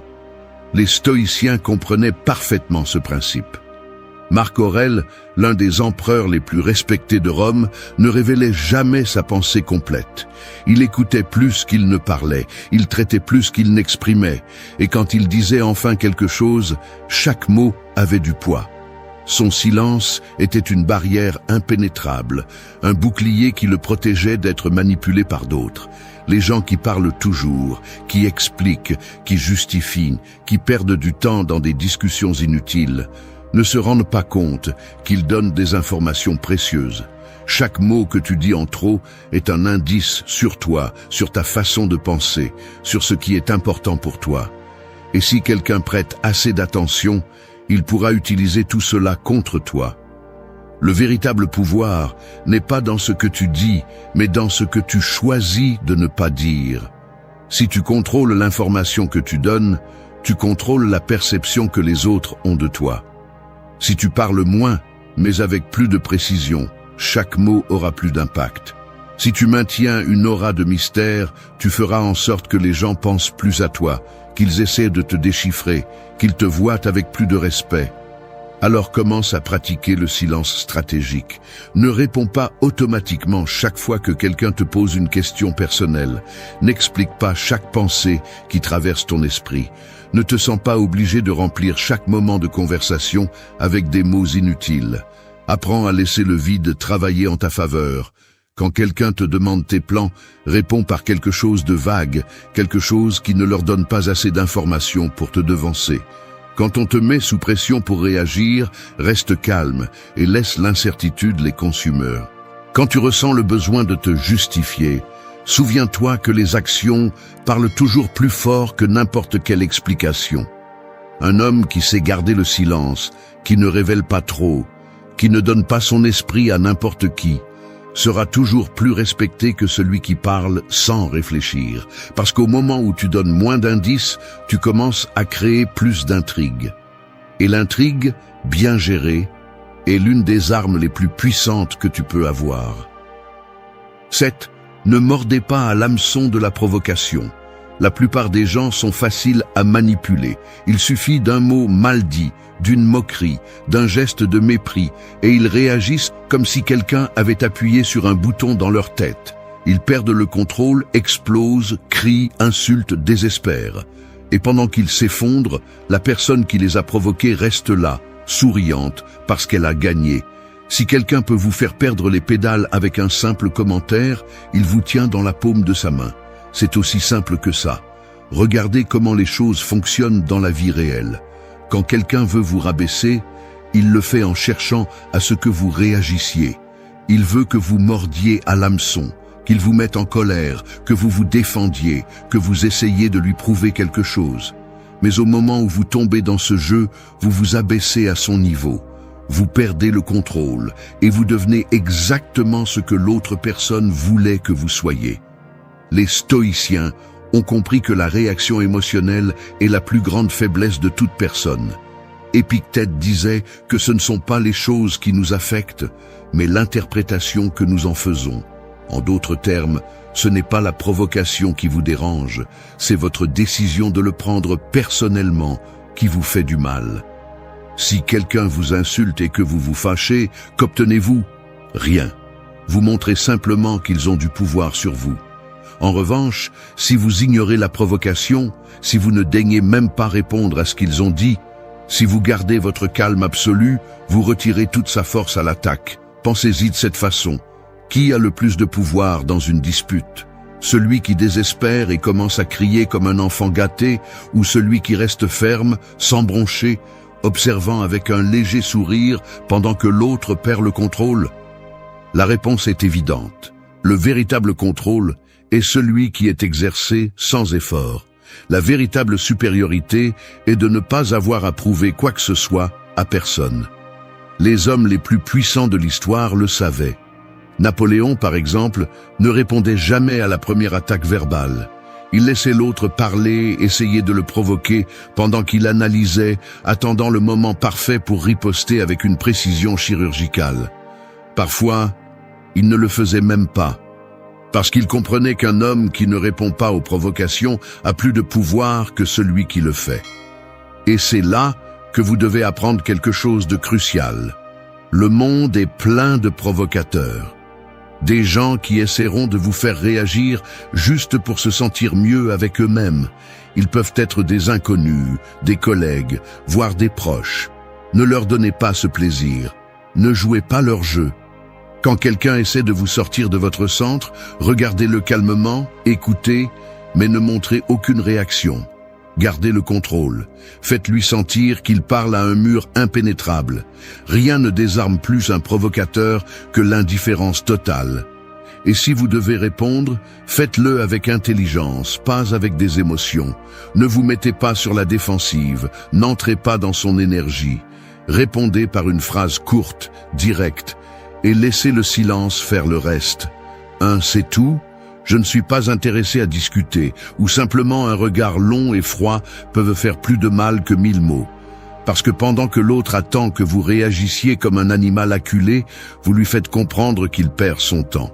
Être inébranlable n'est pas seulement une démonstration de force, c'est une stratégie. Si vous voulez du respect, vous devez montrer que rien ni personne ne peut vous sortir de votre centre. Ne mordez pas à l'hameçon de la provocation, parce que lorsque vous cessez de réagir, c'est là que vous commencez vraiment à dominer. Merci d'être resté jusqu'à la fin de la vidéo. Si vous avez tout vu, commentez « Je suis stoïcien » comme notre signe secret, indiquant que vous êtes un véritable apprenant du stoïcisme.